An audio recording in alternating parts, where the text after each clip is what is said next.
अस्सलाम वालेकुम। आज का हमारा लेक्चर है बैडमिंटन पर। बैडमिंटन गेम जो है ये इंग्लैंड से ओरिजिनेट हुई थी, यानी इसकी इब्तिदा इंग्लैंड से हुई थी और शुरू में इसका नाम शटल हुक था और ये 1873 में पहली दफ़ा जो है खेली गई थी। ये आपके सामने बैडमिंटन का कोर्ट है। ये डबल्स में भी खेली जाती है, यानी सिर्फ दो खिलाड़ी, और ये दो खिलाड़ी एक साइड पर, दो खिलाड़ी, यानी टीम बना के दो दो खिलाड़ियों की। और ये सिंगल्स में भी खेली जाती है जिसमें सिर्फ एक खिलाड़ी होता है। तो ये जो कोर्ट आपके सामने बना हुआ है ये डबल्स का है। अगर इसमें हमने सिंगल्स का खेलना है तो उसमें ये साइड गैलरी जो है ये शामिल नहीं की जाती। सिर्फ इतना कोर्ट का हिस्सा होता है, ये साइड गैलरी उसमें नहीं होती। बैडमिंटन का कोर्ट जो होता है ये मुस्ततील शक्ल का होता है, और ये जो इसकी लंबाई वाली लाइनें होती हैं इनको हम कहते हैं साइड लाइंस, और ये जो चौड़ाई वाली लाइंस होती है हम इनको एंड लाइन भी कहते हैं और बैक लाइन भी कहते हैं। ये एक ऐसी गेम है जिस पर हवा बहुत ज़्यादा असरअंदाज होती है, क्योंकि अगर हमारा जो है हवा का प्रेशर ठीक होगा तो हमारी ये गेम सही होगी। अगर एक तरफ में ज़्यादा आ रही है तो दूसरी तरफ जो है उस टीम के खिलाड़ी जो होते हैं उनके लिए बहुत ज़्यादा प्रॉब्लम होती है उसको खेलने में। तो इस वजह से हवा का प्रेशर सही होना चाहिए। इसी वजह से इस गेम को इनडोर गेम कहा जाता है, यानी हॉल्स वगैरह में ये गेम खेली जाती है। इनके जो जिम्नेजियम वगैरह होते हैं वो इनडोर होते हैं, आउटडोर नहीं होते। अब इसकी कोर्ट की पैमाइश की तरफ हम आते हैं तो इसकी जो लंबाई होती है वो 13.40 मीटर होती है। और अगर इसकी हम चौड़ाई की तरफ जाएं तो अगर सिंगल्स का कोर्ट बनाना है तो उसकी चौड़ाई होगी 5.18 मीटर। लेकिन अगर हम डबल्स की तरफ जाते हैं तो उसकी होगी 4.6.10 मीटर। साथ में इनके जो गैलरीज बनाई हुई है, ये जो बैक गैलरी है इसकी तरफ हम जाते हैं तो इसकी है 76 सेंटीमीटर चौड़ाई, और अगर हम साइड गैलरी पर आते हैं तो उसकी है 48 सेंटीमीटर। बस ये वाली गैलरी जो है वो सिंगल कोर्ट में आपने शामिल नहीं करनी, और जो डबल्स का कोर्ट होगा उसमें आपने ये गैलरी शामिल करनी है। अब हम आते हैं पोल्स की तरफ। इसमें जो पोल्स लगे हुए होते हैं जिस पर यहाँ पर एक साइड उसका यहाँ पर होता है और एक यहाँ पर होता है, जिसके दरमियान ये वाली जो लाइन होती है उस पर नेट लगाया हुआ होता है। पोल्स की फर्श से अगर ऊंचाई हम देखें तो वो 1.55 मीटर यानी 5 फीट होती है। ज़मीन से लेके ऊपर तक वो 5 फीट ऊंचा जो है नेट लगाया जाता है। और नेट जो लगा हुआ होता है, ये वाला दरमियान वाली लाइन जो है ये नेट को शो कर रही है। इसके लंबाई जो होती है वो 6.1 मीटर होती है, और नेट की जो चौड़ाई होती है वो 76 सेंटीमीटर होती है। ठीक है, 76 सेंटीमीटर चौड़ा नेट लगाया जाता है और वो शोक रंग का लगाया जाता है। आपने भी टीवी वगैरह में बैडमिंटन के मुकाबले देखे होंगे या कॉलेजेस में देखे होंगे, तो उसका जो बैडमिंटन होता है वो सिंपल एक वाइट कलर का नहीं होता जैसे वॉलीबॉल का सिर्फ एक वाइट कलर में होता है। तो ये जो बैडमिंटन का नेट होता है उसमें शोक कलर भी आ सकते हैं, रेड, ग्रीन और इस तरह का ब्लू, ऐसे कलर भी आ सकते हैं।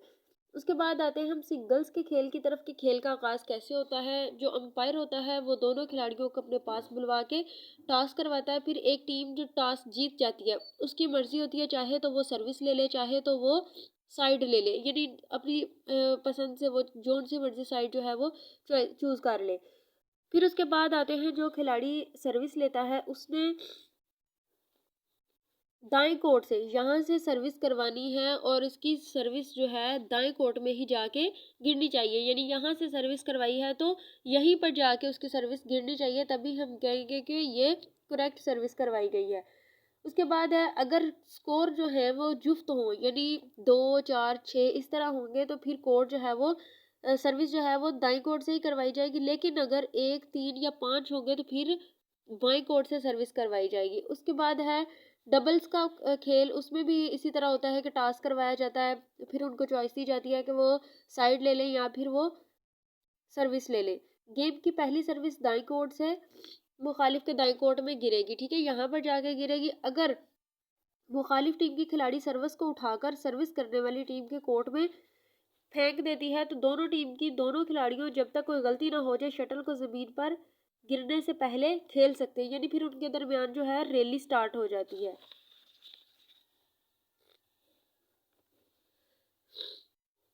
अब हम आते हैं इसके फाउल्स की तरफ। बैडमिंटन में फाउल्स क्या होते हैं? फॉल्स का मतलब ये होता है कि जो हम खेल में बेज़ाब्तगी करते हैं या कोई गलती कर देते हैं। खेल के दौरान शटलकॉक का कोर्ट की हदूद से बाहर गिर जाना, यानी यहाँ से मैंने सर्विस करवाई है या रैली करवाई है तो वो यहाँ की तरफ बाहर गिर जाए या इस तरफ को बाहर गिर जाए तो हम कहेंगे फाउल हो गया है। शटलकॉक का छत को टच करना, इंडोर गेम है ना, हम खेल रहे हैं, इतनी ज़ोर से उसको मारना कि वो जाकर छत को ही टच कर ले। उसके बाद है शटलकॉक का कोर्ट से बाहर किसी चीज़ को टच हो जाना, ठीक है, जो कोर्ट के बाहर होती है, बाहर वाली साइड पे होती है। उसके बाद है शटलकॉक के नीचे से गुजरना, यही शटल है इसका जो है नेट के ऊपर से गुजरने में सही खेल होता है, नीचे से गुजरेगी तो फाउल हो जाएगा। सर्विस अगर गलत कोर्ट में गिर जाए, यानी यहाँ से करवाई है यहाँ भी जानी चाहिए थी, वो अगर इसमें गिर जाए तो फाउल हो जाएगा। अगर एम्पायर की वजह से पहले सर्विस की जाए तो ये भी फाउल होगा। खेल के दौरान जानबूझकर मुखालिफ को परेशान करे तो ये भी फाउल होगा। अगर शटलकॉक रैकेट में अटक जाए तो ये भी फाउल होगा, यानी वो उसने मारने लगा है तो उसके रैकेट के अंदर ही जो है शटल वो अटक गई है तो तब भी फाउल हो जाएगा। इसमें स्कोरिंग कैसे होती है? बैडमिंटन के खेल में मर्दों और औरतों की डबल्स गेम के 21 पॉइंट पर मुश्तमिल होती है, औरतों की सिंगल गेम भी 21 पॉइंट्स पर मुश्तमिल होती है, ठीक है। ये सारी गेम्स जो है इसमें 21 पॉइंट होते हैं और 3 सेट होते हैं। जो टीम जो है 2 सेट जीत जाती है वो जीती हुई टीम तस्वुर की जाती है।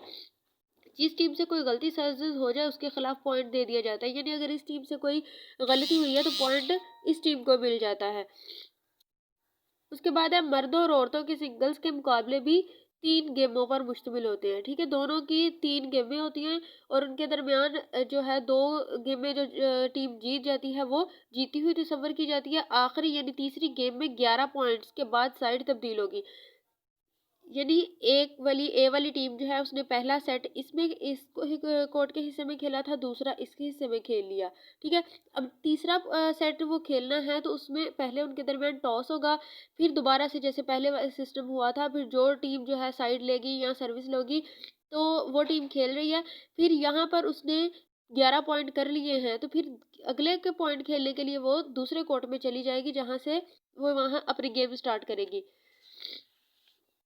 फिर इसमें सबसे अहम बात जो है, एक गेम 2 पॉइंट्स के फ़र्क के साथ जीती जाएगी, यानी अगर एक टीम के 21 पॉइंट हुए तो दूसरी जो हारी हुई टीम है उसके 19 पॉइंट होने चाहिए। ऐसे नहीं जीत सकते कि एक टीम के 20 पॉइंट हो और दूसरी के 21 पॉइंट हो जाए।